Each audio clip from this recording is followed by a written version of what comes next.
Bonjour à tous, vous regardez Smart Job, votre rendez-vous emploi RH et management sur Bismart for Change, une édition spéciale aux Victoires du Capital Humain au pavillon d'Armenonville à Paris.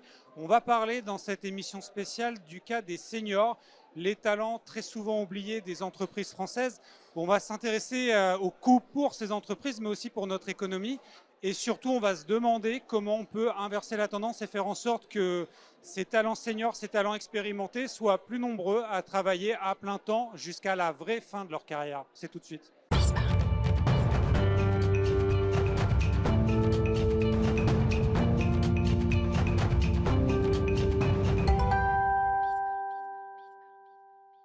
Réengager les talents oubliés, les seniors, ces salariés expérimentés, en général de plus de 45-50 ans.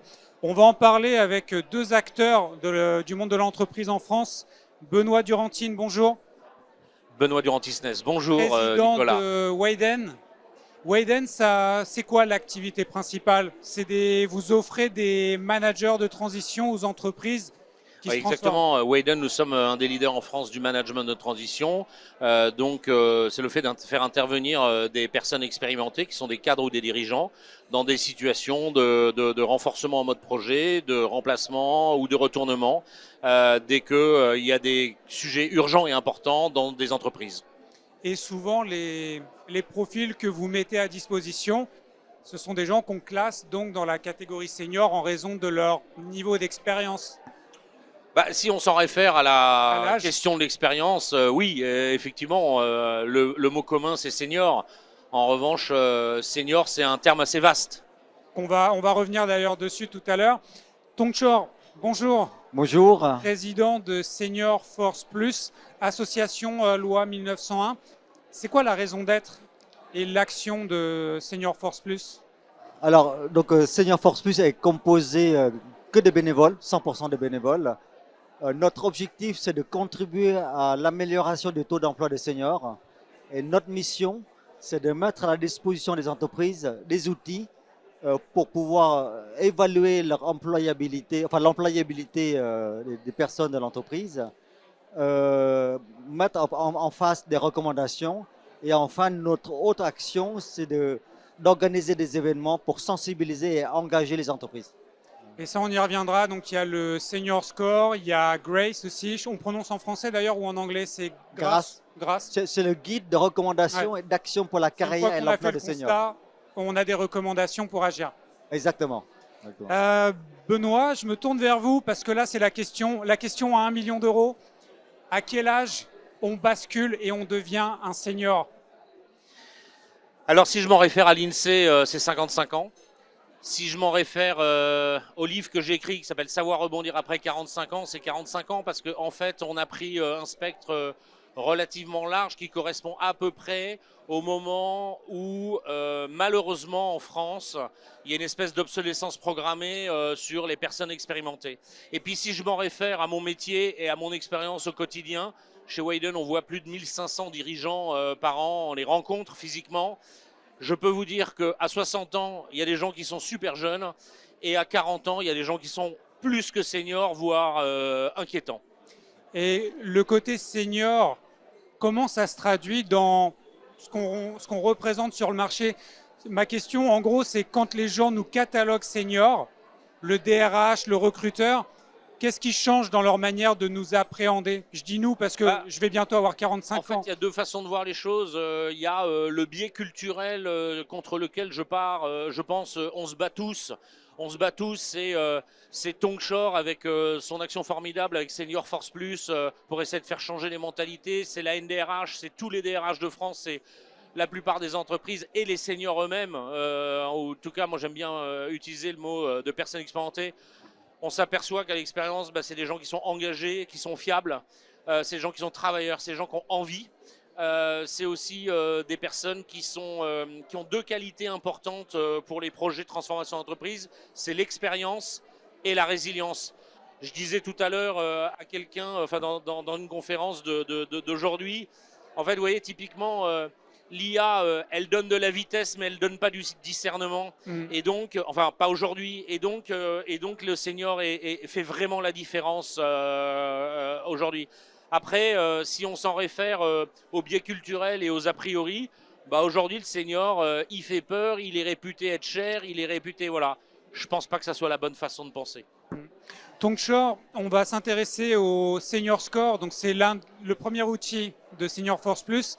Ça me fait penser, moi, au Nutri-Score. J'imagine qu'il y a un petit clin d'œil, mais comment il marche, ce Senior Score? Alors très concrètement, en fait, l'entreprise évalue son employabilité, enfin, la politique L'employabilité de des l'emploi seniors? avec le senior score selon 8 domaines d'analyse. Une fois qu'elle a fini à répondre à des questions qui sont réparties dans ces 8 domaines, lui est affiché à l'écran donc le senior score qui est noté donc de A à E comme le Nutri-Score. Et à côté de ça, elle voit également afficher un radar qui lui affiche en fait les domaines de force et de faiblesse de l'entreprise. Et ensuite prend la main un autre outil qui s'appelle GRACE. GRACE pour guide, recommandations d'action pour la carrière et l'emploi de seniors, qui propose des recommandations en fonction justement des zones de faiblesse de l'entreprise. Et donc l'entreprise choisit de mettre en œuvre ou pas les recommandations. Elle est libre. Chez Widen, je ne sais pas si chez Widen vous avez utilisé le Senior Score, mais la question que je vais vous poser, c'est est-ce que c'est facile pour une entreprise, quelle qu'elle soit, bah, de faire déjà ce constat-là? Parce que j'imagine que si le constat il est mauvais, on n'a pas toujours envie de le voir. Alors pour vous répondre concrètement, chez Wayden, le Senior Score, on va l'utiliser demain parce que j'ai discuté avec Tongshore tout à l'heure et j'engage toutes les entreprises à le faire parce que c'est comme ça qu'on va faire changer les choses.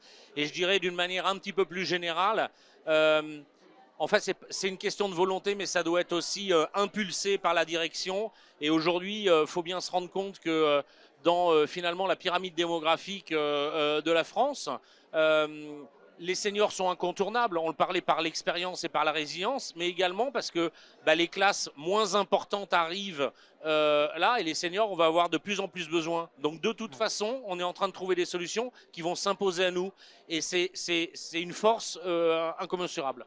Et si je peux me permettre, Oui. Nicolas, le senior score en fait est très utile, d'autant plus que la loi du 24 octobre 2025 oblige les entreprises de plus de 300 personnes à faire un diagnostic. Donc nous, le Senior Score est un outil de diagnostic qui est gratuit, justement disponible pour toutes les entreprises. Sur le modèle de ce qui a été mis en place, par exemple pour l'égalité homme-femme, on a plus ou moins des outils similaires maintenant pour les employés expérimentés. On ne parle plus de seniors d'ailleurs, on est obligé de dire salariés expérimentés. C'est important l'ajustement sémantique. Oh, je pense que c'est une question de vocabulaire, mais in fine, un chat est un chat. Ouais. Donc, Un salarié de plus de 50 ans est un salarié, salarié de plus de 50 ans. voilà. Ouais. Là, dans vos résultats, j'avais lu dans une ancienne interview que vous pointiez du doigt le fait que les grosses entreprises, qu'on pourrait penser les mieux armées pour être senior friendly, ne l'étaient pas. Et que c'était plutôt les ETI qui arrivaient à avoir des modèles vertueux. Comment vous l'expliquez? Tout à fait. Alors déjà, ça a pas mal changé parce que on constate quand même que depuis 2 ans, la mentalité a beaucoup changé, les entreprises ont beaucoup évolué et la sensibilisation au sujet des seniors est beaucoup plus importante. Cela étant dit, on voit quand même lorsque nous avons analysé le CAC 40 par exemple, les grandes entreprises sont moins enclins en fait de s'intéresser au sujet des seniors parce qu'il y a un problème de gouvernance. Le sujet des seniors souvent est dédié à la DRH qui n'est pas forcément dans le COMEX, dans l'ancien dirigeant. Et bon, là, c'est en train de changer justement grâce à des actions de lobbying ou de sensibilisation qu'on est en train de faire. C'est-à-dire que les gens qui peuvent décider d'implémenter de vraies politiques, ils ne sont pas au CA, ils ne peuvent pas peser en fait sur les décisions. Ouais, dans l'organe de direction, en tout cas CA ou COMEX, Ouais. c'est important parce que il faut qu'ils se rendent compte déjà que le sujet des seniors, ce n'est pas un sujet social, mais également économique. Voilà. Et oui, les dirigeants, alors je me tourne vers le dirigeant d'entreprise, mais c'est vrai que c'est peut-être plus facile de sensibiliser des recruteurs ou des dirigeants quand on leur montre le coût ou les pertes d'argent du fait de ne pas avoir assez de salariés expérimentés. Il faut peut-être parler de cette manière-là. C'est vrai, maintenant, c'est des débats qui sont difficiles à évaluer. En fait, moi, il y a un curseur que j'aime bien. Vous voyez, moi, notre métier, c'est le management de transition. Qu'on le veuille ou pas, le management de transition, c'est en croissance, donc c'est bien qu'il y a une vraie valeur ajoutée à faire intervenir des personnes expérimentées dans les entreprises. Et il y a un autre indicateur qui est sans appel. 96% des clients qui utilisent le management de transition une fois le réutilisent. C'est sans appel. Et en général, vos clients, c'est parce qu'ils manquent de l'expérience dans leurs propres équipes qu'ils font appel à vous? Non, nos clients, ils sont dans des situations tout à coup subies, qu'on qualifie urgent et important. Et ils ont une problématique. En général, ils savent ce qu'ils veulent faire. Ils ne savent pas avec qui le faire. Et en fait, l'idée, c'est de faire intervenir une personne qui est, on va dire, un peu surdimensionnée par rapport à la problématique. Donc quelqu'un d'expérimenté, que ce soit avec une dimension managériale ou une dimension technique et opérationnelle.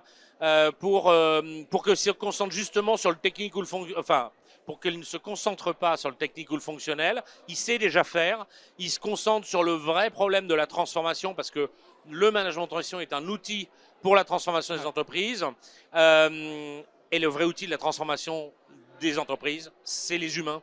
Donc c'est le management. Donc c'est le fait de ça, parce qu'on est en confiance, on sait quoi faire, on s'assoit à côté des acteurs, des stakeholders de la transformation et on les aide. Là, on parle d'une population quand même bien spécifique parce que pour être manager de transition, c'est qu'on a déjà été manager à des postes élevés. Or, le problème des seniors, c'est aussi les personnes non qualifiées. Et ça, c'est le gros nœud du problème, Tongchor. Oui, en effet, c'est un très bon point, justement. C'est pour ça que, comme c'est une population qui ne peut pas se prendre en charge elle-même, entre guillemets, il est important, notamment en termes d'employabilité tout au long de la carrière, c'est très compliqué. Prendre en considération l'emploi des seniors qui sont à faible qualification, entre guillemets, nécessite une meilleure implication d'entreprise, mais également de l'État, par des actions très pour les concrètes. former en continu, Voilà. pour les aider dans les reconversions peut-être. Pour les former en continu, pour définir des parcours d'expérience, de mobilité, de faire changer de poste, etc. Donc, ouais.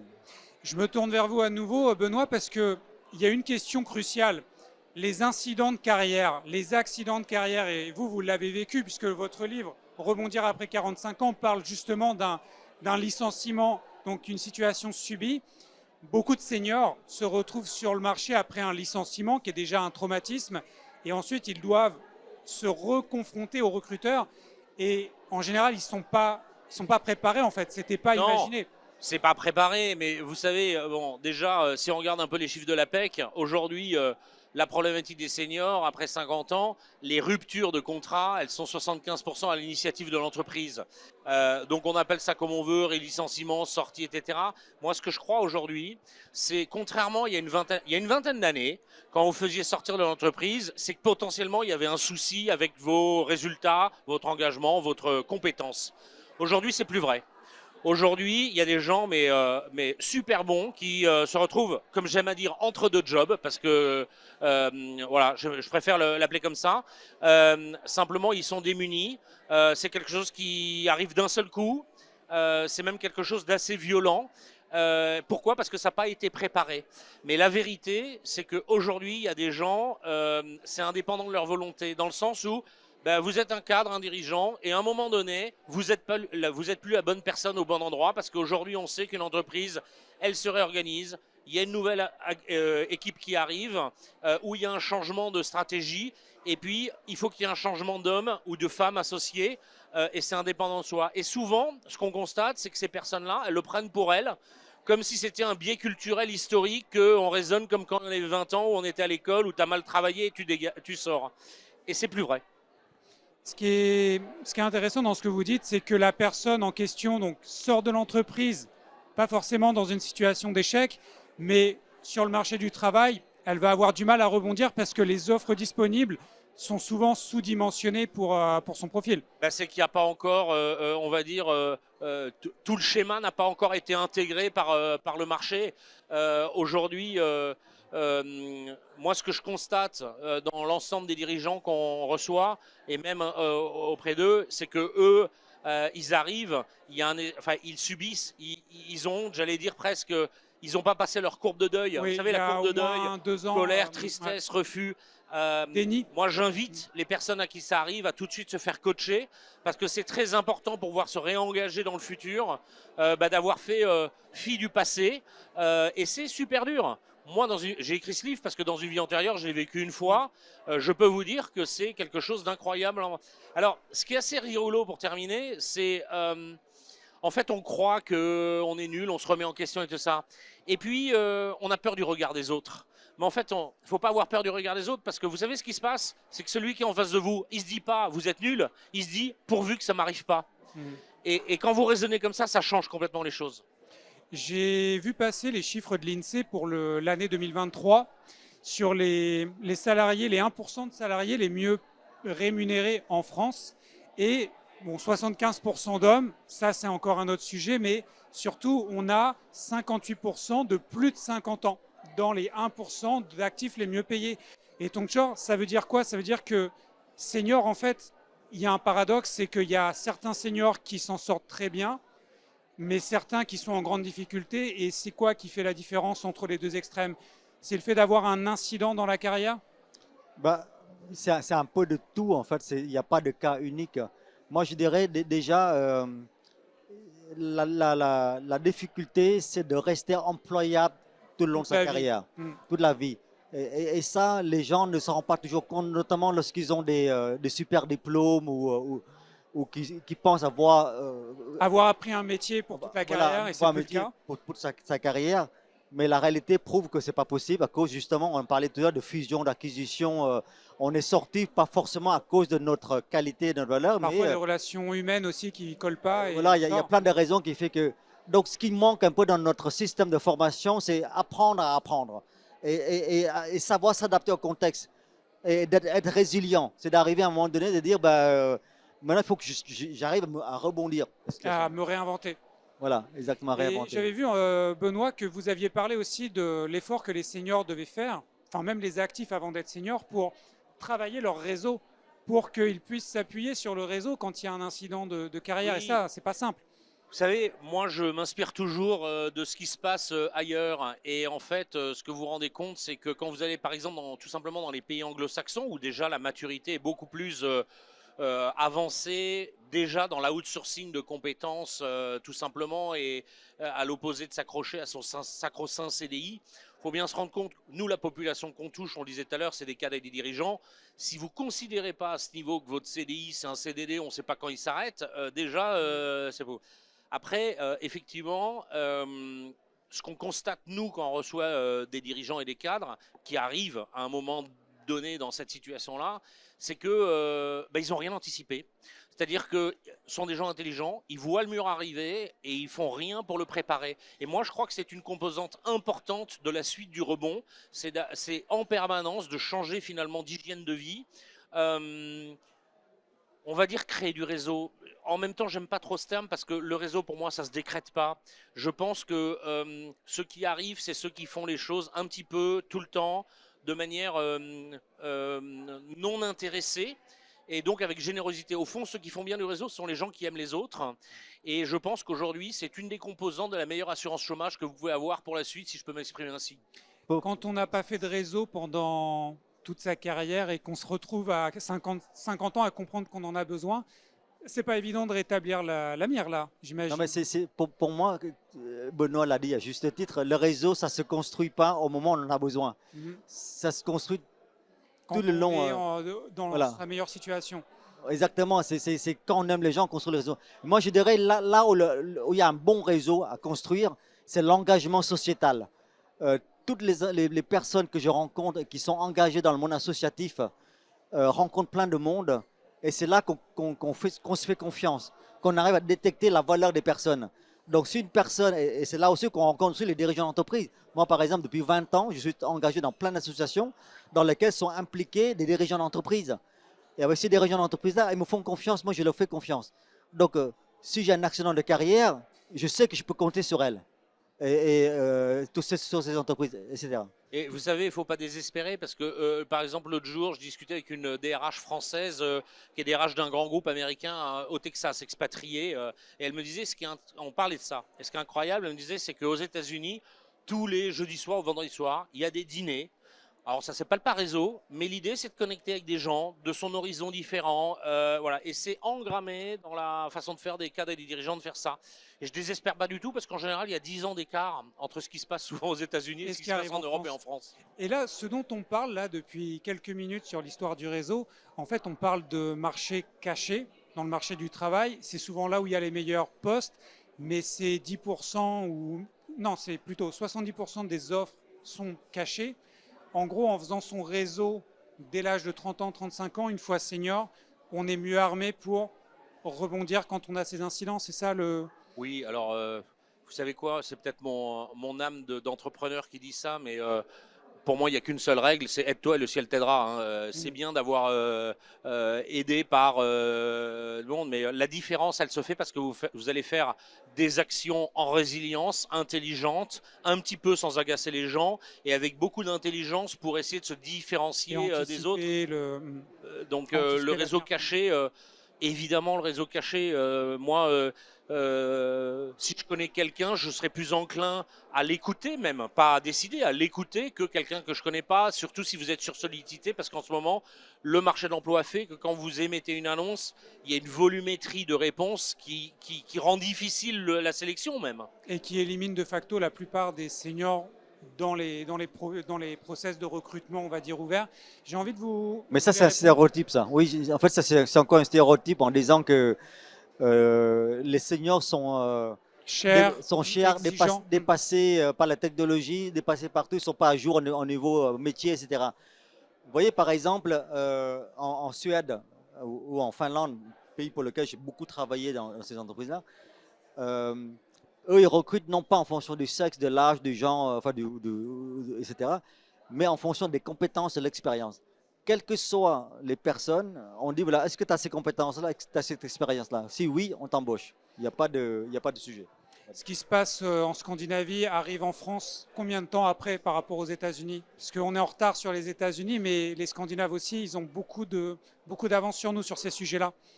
Combien de temps on peut espérer attendre? C'est une question de temps, c'est une question de capacité à déjà avoir l'information pour beaucoup. Hein. On est en France et on est peut-être un des pays, alors ça change, mais les moins enclins à regarder l'extérieur parce qu'on a toujours tendance à croire qu'on est le centre du monde. Ouais. Et ensuite, la capacité à l'engrammer dans l'entreprise, dans la culture et à la déployer. Une question un peu macroéconomique. On parle beaucoup de la réforme des retraites qui va normalement être gelée à la fin des discussions sur le budget. Est-ce que c'est la bonne question, l'âge pivot, l'âge de départ, quand on a autant d'actifs qui, à partir de 60 ans, ne sont plus dans l'emploi? Est-ce qu'on ne met pas un peu la charrue avant les bœufs, qu'il faudrait déjà réfléchir à comment faire travailler les gens jusqu'à la fin effective de la carrière? Moi, je crois que le vrai problème, c'est pas l'âge à 64 ans ou 62 ans. Il y a des pays, Tongan parlait en Finlande, c'est 68 ans, je crois. Et le Danemark a accepté de passer à 70. Ouais, je pense que le vrai problème aujourd'hui, c'est comment je fais mes 10 dernières années. Et c'est ça qu'il faut résoudre. C'est pas l'âge de la retraite. Modulo, bien sûr, le financement des retraites, ça c'est autre chose. Parce que là, on parle de ces gens qui sont souvent éloignés de l'emploi, même des très beaux profils. Ça condamne une partie des seniors à se mettre en indépendant, par exemple, parce que beaucoup, en fait, vont rebondir en se mettant à leur compte. Et là, ils trouvent peut-être plus facilement du travail. C'est une manière de rebondir, en effet. Je pense que l'entrepreneuriat, c'est quelque chose qui permet aux seniors de mettre un pied à l'étrier et de revenir. Rassurer les entreprises aussi. Voilà, à revenir à l'entreprise. Et c'est pour ça aussi, une de nos actions, c'est aussi d'encourager les entreprises à incuber les seniors qui sont en état d'entrepreneuriat. Nous, notre action porte à la fois sur le maintien en emploi dans l'entreprise, le recrutement, mais également l'encouragement des entreprises à aider les seniors qui créent leur emploi à les incuber chez elles. Parce que lorsqu'on entreprend seul dans son coin, dans sa cuisine, c'est beaucoup plus complexe d'être dans un environnement d'entreprise. Donc ça, c'est un axe aussi qu'on aimerait bien améliorer. Voilà. Moi, je crois que la réponse, elle est dans un nouveau contrat bipartite entre l'entreprise et le senior qui va vers plus de flexibilité. Le senior, il a des compétences expérimentées à offrir et l'entreprise, elle a plus des missions, j'aime à dire des terrains de jeu finalement, qui sont des séquences de temps où on va prendre la pleine valeur ajoutée du senior. Et je crois que le modèle où on va dire, bah tiens, je te garantis telle chaise jusqu'à la fin de ta carrière, il est fini, c'est mort, ça n'existe plus. Il faut raisonner différemment. Et la difficulté, elle est de faire aussi dans l'esprit des seniors, de faire changer les choses. La flexibilité est la réponse, mais la flexibilité dans le travail, mais la flexibilité dans l'esprit aussi, dans l'esprit des personnes, que ce soit les donneurs d'ordre, les employeurs, comme les employés. Accepter des missions nouvelles qu'on n'avait pas forcément anticipées. J'aimerais ne pas finir cette table ronde sans parler du cas spécifique des femmes seniors, parce que c'est, on dit souvent, c'est la double peine. Femmes seniors, du côté de Senior Force Plus, est-ce que vous avez des actions spécifiques par rapport à elles? Oui, on a tout un groupe de travail en fait qui réfléchit justement à des solutions pour les femmes seniors. Je dirais même qu'il y a une triple peine si elles sont issues D'une minorité d'une aussi? minorité. Voilà. C'est un vrai sujet, mais heureusement qu'on a beaucoup d'associations et d'entreprises qui se mobilisent autour du sujet des femmes seniors. Oui, tout à fait. Donc nous, c'est un sujet capital pour nous. Du côté de Widen, dans vos managers de transition, il y a des... Alors, je ne sais pas si on dit managers ou si on dit manager, mais il y a beaucoup de femmes? En fait, pour moi, le sujet, j'ose dire, n'existe pas. Alors c'est vrai qu'il y a une grosse pondération d'hommes par rapport aux femmes, et il a ses explications. D'abord, nous, on touche que des cadres supérieurs, des cadres dirigeants, donc qui sont membres de comité de direction. Historiquement, malheureusement, c'est plutôt masculin. Et puis il y a un autre phénomène que vous pouvez croiser, qui est que globalement, la moitié des missions se font dans l'industrie. L'industrie, c'est les ingénieurs, et vous savez bien que dans les écoles d'ingénieurs, il y a Sont encore 80% peu d'hommes. féminisés, ouais. Et donc, le mix de ces deux-là fait aujourd'hui qu'il y a une surpondération d'hommes. Néanmoins, vous voyez, depuis une dizaine d'années, le taux de femmes dans l'émission est passé de 18 à 27%. Donc, en fait, c'est une bonne nouvelle. Et je vais même vous dire, dans un monde d'hommes, il faut être intelligent. Souvent, une femme fait la différence. Ouais. Les gens moins représentés font la différence. Merci beaucoup. Alors, Tongchor, je crois que vous aviez un dernier mot parce qu'on va bientôt devoir rendre l'antenne. Vous voulez dire une dernière chose? Mais écoutez, je pense que le sujet des seniors ne concerne pas que des seniors, mais c'est de toutes les générations parce qu'on sera tous seniors un jour. On se le souhaite, en tout cas, de tous devenir seniors. Merci beaucoup, Benoît Durantine, donc président de Widen, et Tongchor, président de Senior Force Plus. Smart Job, c'est fini pour aujourd'hui. On se retrouve dès demain avec le Toliard Noardouin et ce sera de retour dans les locaux de Bismart. À bientôt.